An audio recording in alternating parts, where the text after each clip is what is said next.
Schizophrénie. Définition.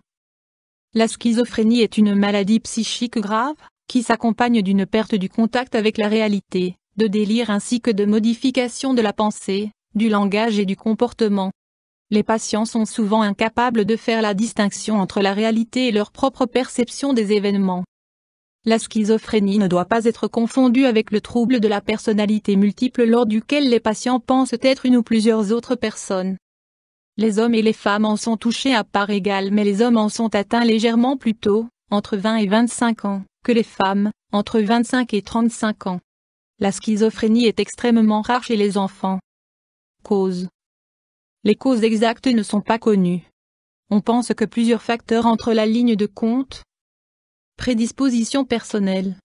Prédisposition génétique. Déséquilibre du métabolisme cérébral impliquant les neurotransmetteurs dopamine et glutamate. Événements graves de la vie, comme facteurs déclenchants. Facteurs sociaux. Une mauvaise éducation ne peut pas être incriminée. Toutefois, on suppose que l'évolution de la maladie est influencée par certains facteurs sociaux comme des modèles de relations et de communication au sein de la famille. Les patients sont souvent issus de classes sociales défavorisées et sont souvent célibataires, ce qui peut toutefois également n'être qu'une conséquence de la maladie. Troubles, symptômes. Les symptômes sont multiples et peuvent varier fortement avec le temps. Globalement, on distingue la phase aiguë et la phase chronique. Phase aiguë. Durant cette phase, les patients ne reconnaissent souvent pas leur maladie. La phase aiguë se manifeste par des symptômes positifs. Le terme positif signifie que le sujet présente des symptômes qui sont absents chez un sujet sain. Parmi les symptômes positifs, on compte délire, souvent, délire d'empoisonnement ou de persécution. Hallucination, souvent, perception de voix, rarement, hallucination visuelle. Troubles moteurs, répétition de mouvements uniformes, applaudissements, faire les 100 pas, ou fort ralentissement des mouvements, le patient ne parlant plus, stupeur. Dans les cas extrêmes, le patient adopte une position corporelle singulière et la conserve longtemps, catalepsie. Si en plus de catalepsie, le patient présente de la fièvre, sa vie est menacée, urgence médicale. Phase chronique. La phase chronique se manifeste par des symptômes négatifs. Le terme négatif signifie que certains éléments font défaut par rapport à une personne saine. Des limitations de certaines fonctions psychiques et de l'émotivité s'observent. Parmi les symptômes négatifs, on compte retrait social, désintérêt, par exemple pour les loisirs, déclin de la parole, absence d'émotion, négligence physique, etc. D'autres symptômes caractéristiques de la maladie sont troubles de l'ego, la personnalité paraît dissociée et irréelle, le patient ne se sent plus soi-même. Les sujets considèrent leur propre vie et leur environnement comme irréels et étrangers.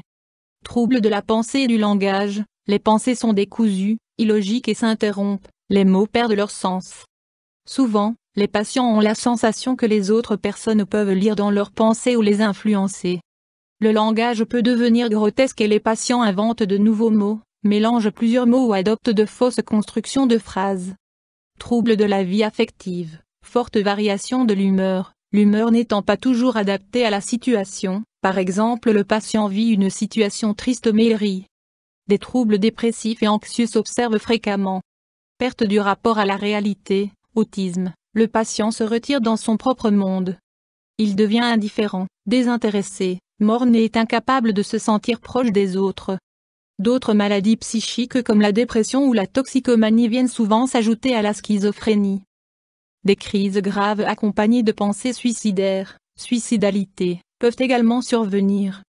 Dans ce cas, l'hospitalisation dans un établissement psychiatrique est incontournable. Examen, diagnostic. Il n'existe aucun test spécifique pour diagnostiquer la schizophrénie. Le médecin pose le diagnostic après une conversation détaillée avec le patient et les membres de la famille. Durant cette discussion, le médecin détecte les symptômes typiques de la schizophrénie et questionne le patient à ce sujet. Examen complémentaire, examen physique et neurologique pour exclure d'autres maladies, notamment, tumeur cérébrale, infection cérébrale, épilepsie. Options thérapeutiques. Actuellement, la schizophrénie peut être traitée de façon appropriée, mais une guérison de la maladie est exceptionnelle. L'efficacité du traitement repose en grande partie sur la compréhension de la maladie par le patient et son entourage, et sa capacité à accepter le traitement. Le déni de la maladie peut être particulièrement problématique durant la phase aiguë. Si le patient présente un danger pour lui-même ou les autres, l'hospitalisation dans un établissement clos est indispensable. Ce placement peut, sous certaines conditions juridiques, s'effectuer contre la volonté du patient. Le traitement associe généralement des médicaments, une psychothérapie et une sociothérapie.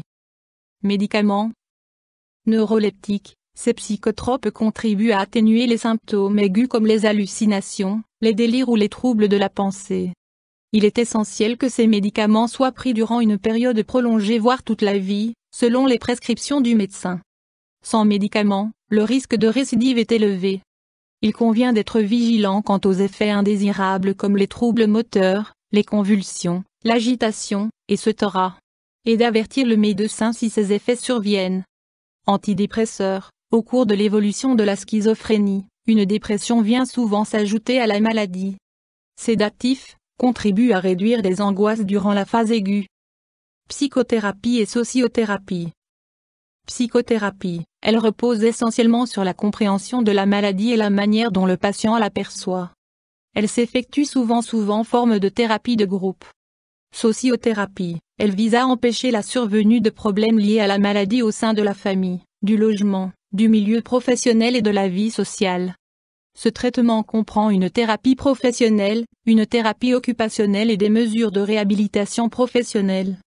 Il est essentiel d'inclure la famille et tout l'environnement social dans le traitement. Une explication détaillée de la maladie et des exercices de communication constituent des éléments majeurs de cette thérapie. Il faut particulièrement veiller à ne pas avoir d'exigences trop importantes ou trop faibles envers les schizophrènes, ce qui peut être problématique. Évolution. La schizophrénie évolue par poussée. Une phase prodromique accompagnée de signes annonciateurs peut précéder l'apparition de la schizophrénie. Toutefois, ces signes ne sont pas spécifiques à la maladie et ne sont donc souvent pas identifiés comme étant des signes précurseurs de la schizophrénie. Parmi ces signes, on compte notamment les humeurs dépressives et le retrait social. Durant la phase aiguë, les symptômes positifs, hallucinations, délires, prédominent.